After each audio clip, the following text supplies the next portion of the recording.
When you hear the term ancient fishing, you might think of guys in little boats with spears, or maybe some dudes on the shore casting a line.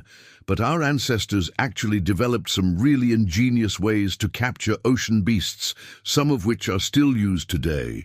And some were, well, a little terrifying. This is into the depths. Humans have been eating seafood for at least 15 million years. That's how long ago our fishy ancestors started working together to catch and eat yummy fish. But this was before the development of tools, so it must have been with their bare hands. Nowadays, we don't even need tools to go after the big kahunas of the sea.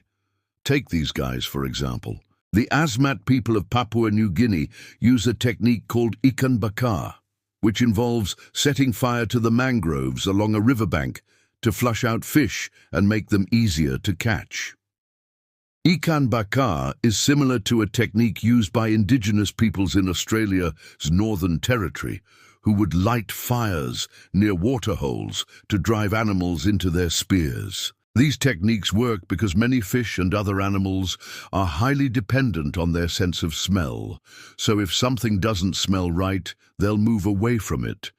But when the animal's only means of escape is blocked off by fire, they have no choice but to swim or run right into the waiting arms of our fishy ancestors. Yummy. But not all ancient fishing techniques were quite so simple. For example, there's this thing called rock and line fishing. This style of fishing can be found all over the world, from Japan to South Africa to the Pacific Northwest coast of North America. It requires a deep knowledge of the tides, since it's only possible when the tide goes out and leaves behind a bunch of rocks and seaweed. The way it works is that you take a big rock and attach a rope or vine to it. Then you wait for the tide to come back in. When the tide starts coming back in, the rising water level creates a strong current, and when that current hits the rock, it starts to spin around and around like a top. You hold onto the line and let the rock spin until it's exhausted. Then you pull it back to shore, hopefully with a big fish or other yummy ocean beast attached to it. Depending on where you are in the world, different cultures have different names for this technique, but they all seem to have developed it independently. This suggests that it's an obvious fishing technique just waiting for people to figure out. So now you know what to do when the tide goes out. Just grab a big rock and a piece of string and you're set. Well, not exactly. Rock and roll fishing takes a lot of practice and skill to master. There's also a dangerous element of surprise. Sometimes the rock gets stuck on something like a rock or a piece of coral, and then you get dragged underwater. But if you're careful, it's a great way to get some dinner. While we're talking about rocks, let's talk about another ancient fishing technique, the weir. A weir is basically a wall made out of rocks that blocks the path of migrating fish. Some weirs are permanent and others are seasonal. They can be built in rivers or lakes or even in the ocean.